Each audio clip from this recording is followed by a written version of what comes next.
everyone. Welcome to Boom Boom Now. I'm Kate and I'm super happy you're here. If you don't mind, please subscribe, give a thumbs up, and after you've watched the video, if you think it's worth sharing, please do. It helps me out a lot. Today we're talking about doomed goals. Everybody has them and you don't have to have them. By having a doomed goal, we end up feeling like a failure when it really wasn't us. It was the goal. So let's break this down and talk about it. So first, why am I talking about this? I'm a certified behavior analyst, and we work on modifying behavior, whether that is increasing something you want to do more of or decreasing something you want to do less of. That's what we do. We use research-based methods to try to shape behavior. So basically, any goal requires a behavior change. In other words, if I want to tidy my house, I have to engage in the behaviors that would help make that happen. If I want to lose weight, I have to change my eating and or exercise behaviors. So in some ways, trying to reach any goal requires modifying behavior one way or another. You can't do that with a doomed goal. And let me tell you what that is. It's a goal that is created in such a way that you can't succeed. It is doomed in its conception. So how are goals doomed? They're vague. So we set some vague idea, like I really want to live in a tidy house. I really want to be more productive. That's wonderful. Those are great sort of ideas to start maybe a mind mapping session or a brainstorming session. But those are not goals. What is a tidy house? You could have a much cleaner house than you have right now and still look at it and go, this is not my definition of tidy, right? Be more productive. I can increase my productivity and yet still feel like I'm not productive enough. That's too vague. It's too open-ended. And a lot of things are good open-ended, goals are not. Another problem is a goal is doomed if it's not realistic. I cannot ever again be 25 years old. I can do things to have more energy. I can do things to wear the same size clothing I wore when I was 25.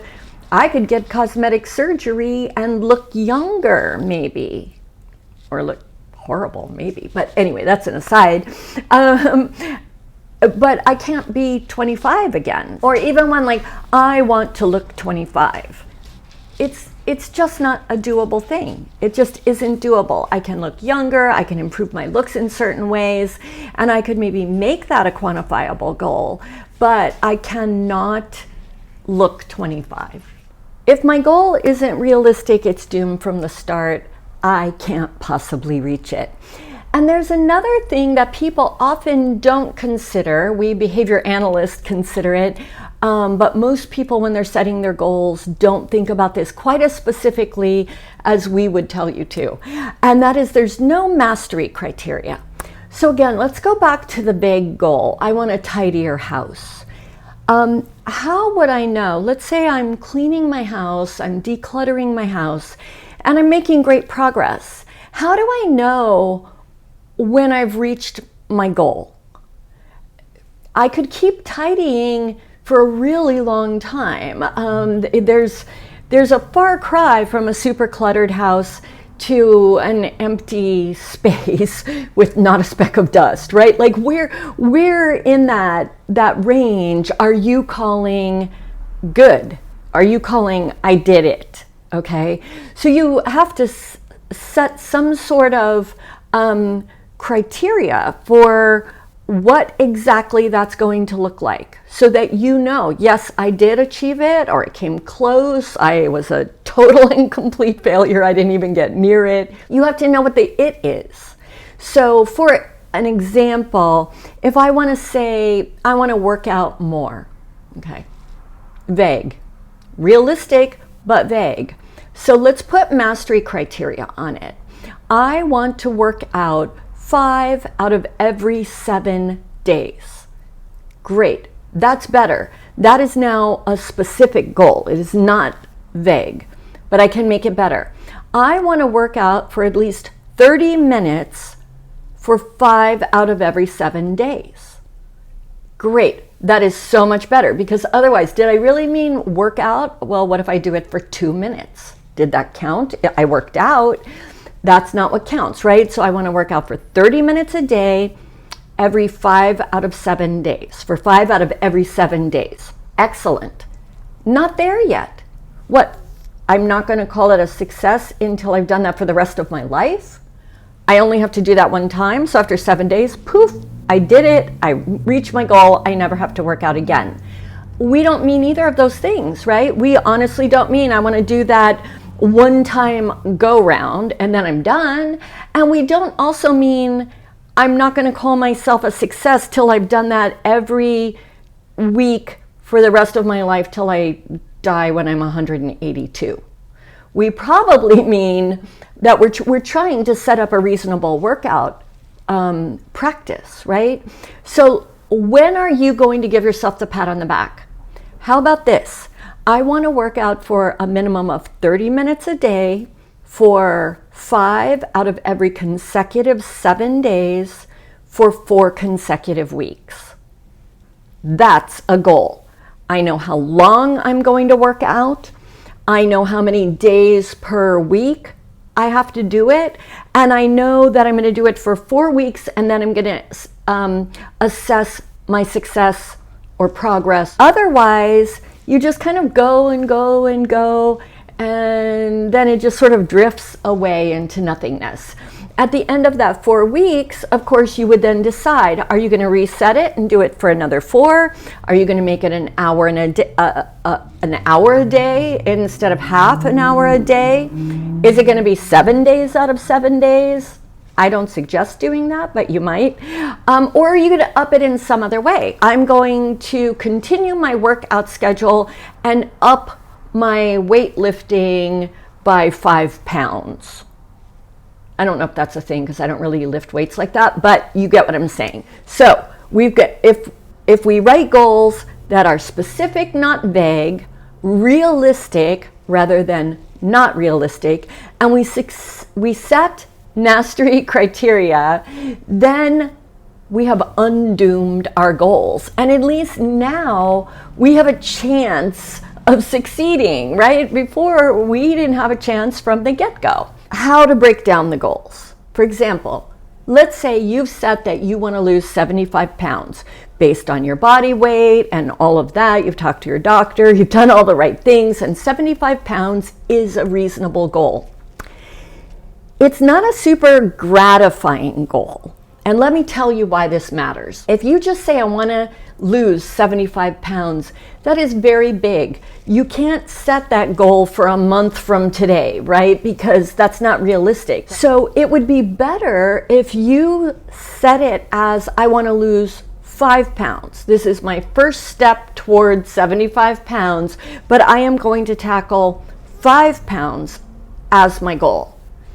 Now you can set a month as your time frame, and then you are more likely to stick it out. So if I set 75 pounds, how long? I don't know quite how long would be reasonable to achieve that, but let's say it's a year or 2 years or something like that.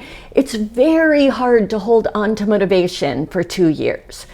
It's much easier to hold on to motivation for a month. You might even set the goal of, I'm going to lose 1 pound this week. That's a perfectly acceptable goal, and 1 pound is a step towards 75, right? Here's why it matters to set these smaller increments as your goal. We know through behavior science research that once you reach a goal and feel that victory, it acts as a reinforcer. That's what we call it out in the field. It's a reinforcer. Most of us humans call it a reward.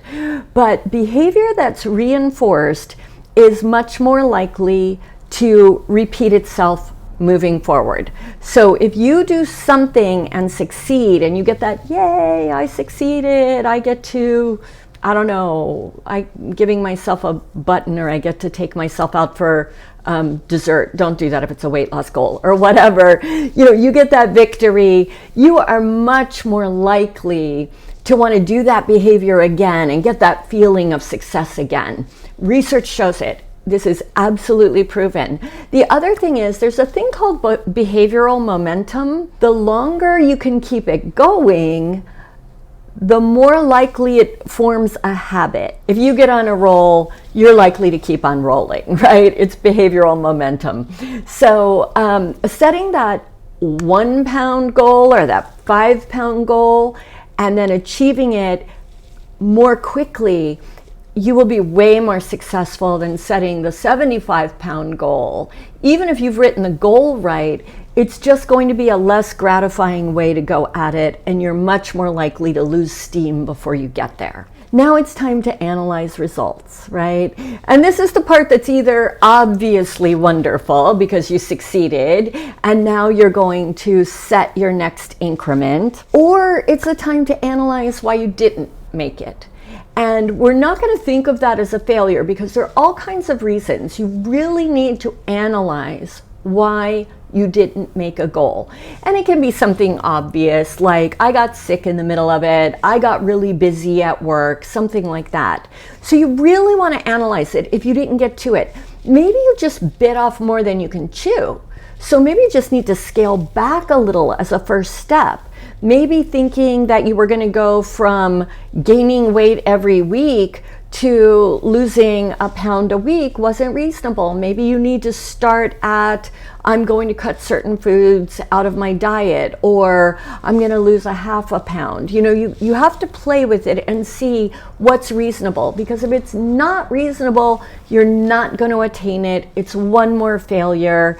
And then honestly, you've just kind of set yourself back. Oh, there's a pro tip I want to share as well with this. If you miss it by just a little bit, use that number that you attained. So, for example, I didn't lose 5 pounds, I lost 4 pounds this month. Next month, set the goal at 4 pounds. I didn't work out for 5 days every week, I worked out 3. Next go round, do it 3 days a week. Just get that to be stable. Have it stable for a bit, a couple of go rounds, whether you're doing it a weekly goal, a monthly goal, whatever it is. Go through it a couple of times and get really stable before you add on a little. Don't add on a lot next time around because you will immediately go into the slump again. Add on just a little, but just let yourself step back to the place you were able, that level you were able to achieve, and then get steady and move up just a bit. Finally, if after all of this, you're just like, I don't know, I just didn't make it, I don't know what to do, I thought I made undoomed goals and somehow I still didn't make it happen, then you might consider going for professional help with this. You may need to talk to a therapist or a life coach and figure out what's blocking you. Are you being unrealistic? Sometimes we feel like we're being ever so realistic, and the truth of it is nobody could do what you're holding yourself up to do. Am I being realistic? Do I have emotional baggage of some sort around this? Do I have some kind of block that until I tackle that block, I'm just not going to be able to do this? Then get help. Start there. Start where you are. And sometimes it takes working with other people for us to even know. I didn't even know I had a block about decluttering my house. Sometimes we don't even know what our own stuff is, right? That's the point. So go talk to somebody and see if you can get through that. You won't succeed until you do. You might as well just do it. The other kind of professionals that might be helpful, if you've lived in a cluttered house your entire life, or you've eaten a certain way your entire life, maybe you need to go to an organizational coach, a dietitian, whatever it is that can help you figure out how do you approach this. Reach out for help. It exists. There are experts out there that can help you unlock those psychological demons that are holding you back, teach you the life skills you need to kind of do things in a different way. So ultimately, you can succeed, undoom your goals, reach out for help, and as always, be gentle on yourself. It's not the end of the world, probably one way or another. And I know we have goals to reach and we want to always get better. And I wouldn't be doing this if I didn't believe that we could. But you won't get anywhere by beating yourself up and hating on yourself. You'll only put yourself farther in the hole. And honestly, you deserve better than that. We all do. I hope this helps you. That's always my goal. I'd love to hear your comments. I would love to hear your suggestions. I'd love to see a dialogue going below. I'll link some resources on how to write goals in the discussion box. And until then, I wish you a lot of luck. And I know you can do it. And I will look forward to seeing you in the next video. Okay? Bye.